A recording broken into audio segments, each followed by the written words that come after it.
secret de leur intimité pour formater de mauvais plans contre toi, Dieu, créateur du ciel et de la terre, est-elle là? C'est pourquoi on demande aux chrétiens d'avoir une vie de sanctification et de connexion à Dieu. Il faut vous sanctifier par la parole. Aujourd'hui, le chrétien prend le terme sanctification qui est dans le domaine du sexe. Vous êtes en train de faire fausse route. L'homme doit se sanctifier en tout. Lorsque tu es en train de rechercher quelque chose avec le Seigneur, il faut que tu pries jusqu'à exaucement. Et pour ce, tu dois entendre la voix de Dieu par rapport à ce problème, qui doit t'interdire certaines choses. L'interdiction à une voix céleste est appelée sanctification. Pourquoi? Mais parce que tu ne fais plus l'habitude. Parce que tu dois rechercher quelque chose qui vient de Dieu. La sanctification ici, ce n'est pas seulement le fait de fermer les pieds, mais c'est aussi le fait de se revoir, de remettre en cause sa vie. Entre la Bible et ton téléphone, tu passes plus de temps où?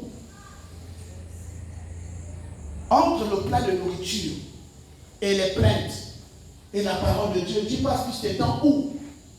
Entre faire plaisir à une famille, à ton mari, à ta femme et même à tes enfants et Dieu, tu passes plus de temps où? Tu veux que Dieu ait ton temps, mais quel est le temps que toi tu accordes à Dieu? Parce qu'aujourd'hui, vous êtes rentré dans la définition du monde qui dit que Dieu est partout. Ce n'est pas faux. De la même manière que Dieu est intelligent. Pourquoi est-ce qu'on ne te donne pas ces diplômes à chaque carrefour de la vie là où tu vis? Pourquoi lorsque tu sors au marché banal, tu n'as pas un document qu'on appelle baccalauréat, tu n'as pas un document qu'on appelle master? Tu vas certainement me dire, mais parce que ce n'est pas habilité à le faire. Mais c'est la même chose avec l'Église. L'Église, c'est le cœur de Dieu. L'Église, c'est la maison de Dieu. Il y a des choses que tu ne vois pas dans ton cœur. Le simple fait seulement de mettre tes pieds dans la maison de Dieu, indépendamment de ta volonté, il y a des choses qui sont en train de se faire. Parce qu'à chaque ministère, là où il y a réellement Dieu, il y a un ange qui campe et siège, qui va localiser le démon que tu n'arrives pas à voir de ta vie. C'est pourquoi, lorsque vous venez à l'église, venez en prière. Si Dieu est disposé, par l'adoration, tu vas recevoir ta délivrance. Par l'intercession, tu vas recevoir ta délivrance. Par la prédication, tu vas recevoir ta délivrance. Mais si tu attends que ce nombre de l'eau qui fera tout, tu passeras à côté de la plaque. Et tu ne seras pas appelé le juste. Le juste doit craindre Dieu. Le juste doit toujours honorer la parole. Et c'est pourquoi je pose la question à quelqu'un.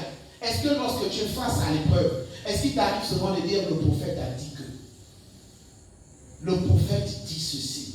Est-ce que si je fais ça et le prophète attend ça, est-ce que s'il sera fier? Mon frère, ma soeur, je vais terminer par là parce que je vous ai dit, je ne serai pas là. On ne voit pas Dieu de manière superficielle. On voit Dieu au travers d'un homme. On voit Dieu au travers d'un homme. Et c'est l'homme qui fait l'homme. C'est l'homme qui élève l'homme. C'est l'homme qui fabrique l'homme. C'est l'homme qui donne un sens à l'homme. C'est pourquoi la Bible nous parle dans le livre d'Éphésiens, chapitre 6 au verset 1. La Bible nous rappelle là-bas. La Bible dit, Éphésiens 6, 5. La Bible nous rappelle dans ce passage, il dit, serviteurs, obéissez à votre maître avec crainte et tremblement comme à Christ. Ça veut dire qu'on compare l'homme de Dieu à Christ. Pourquoi?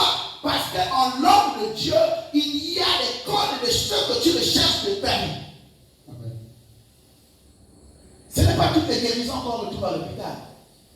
Ce n'est pas toutes les guérisons qui passent par la perfusion. Ce n'est pas toutes les solutions qui passent par les prêts par intérêt. Ce n'est pas toutes les solutions qui passent par ton père et ta mère. Ce n'est pas toutes les solutions qui passent par le salaire que tu as. Mais Dieu peut ouvrir les portes. Dieu ouvre les portes. Tu veux être appelé juste, fais la volonté de Dieu. Et pour tester ta fidélité à être dans la volonté de Dieu, c'est lorsque les gens vont commencer à te critiquer. Tu es insulté. Mais depuis que tu es dans le Seigneur, tu n'insultes plus. Parce que tu dis, l'Éternel est mon berger, je ne manquerai de rien. Tu ne vas plus faire les prêts par intérêt. Tu ne te laisses plus travailler par les hommes n'importe comment, à la recherche d'un petit 5 000, un petit 10 000, et un petit téléphone avec caméra qui filme bien. Et tu n'es plus à ce niveau. Tu es à la recherche des grandes choses avec le ciel. La Bible nous rappelle dans le livre de Matthieu, chapitre 5 au verset 11. La Bible dit, toutes les personnes qui vivent pieusement en Jésus-Christ, vous seriez persécutés. C'est-à-dire que si tu n'insultes pas quelqu'un qui mérite d'être insulté, parce qu'il t'a manqué aussi de respect, tu te conserves à cause de Jésus-Christ. Là, tu vas recevoir un pain. C'est la douleur de ne pas faire qui amène l'exaucement au prochain problème de ta vie. Ça veut dire que tu avais la possibilité de tomber dans le péché, mais tu dis je ne tombe pas. Tu avais la possibilité de tomber dans la gêne. Tu dis je ne tombe pas. Et quand tu résistes à ça, Dieu récompense. C'est pourquoi, attention à la première prière que tu fais lorsque tu sors d'une épreuve. Dieu va exaucer ça. Mais avant que Dieu t'élève, il va d'abord t'éprouver. Il va d'abord t'éprouver.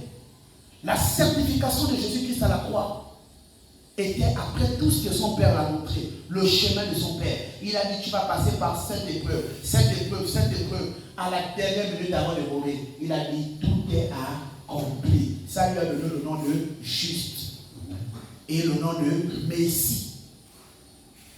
Mais toi, tu veux être un chrétien sérieux, attends-toi à l'épreuve. Ce que tu n'as pas sémé et qu'on t'accuse, ce que tu n'as pas sémé, et on commence à te donner on te calomnie avec ça. Ça veut dire quelque chose derrière. Lorsque tu vois les gens commencer à te poser des questions, mon frère, est-ce que tu veux me prêter 5 millions? Ça veut dire que tu as déjà l'argent.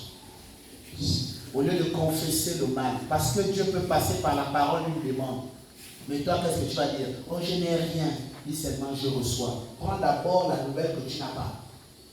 Je rêvais que je t'ai vu avec un véhicule comme ça, trop véhicule, tu dis je reçois. Mais le véhicule que tu as là, c'est encore là maintenant, tu as confessé la parole, ça doit venir. Il faut apprendre à contrôler votre langage, contrôler votre bouche. Ce n'est pas tout qu'on dit je n'ai pas, je ne sais pas. Dieu lui-même, il passe par la parole. C'est pourquoi la Bible dit dans le livre de Jean, chapitre 1, verset 1, la Bible dit au commencement était là la parole. C'est par la parole que tu as dit je n'ai pas. Et dans le monde mystique, ils ont pris je n'ai pas d'argent. Ils ont seulement pris la phrase là. C'est ceux qui sont allés travailler.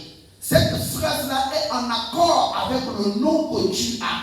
Le nom là est le député dans le quotient mystique pour aller siéger au trône familial.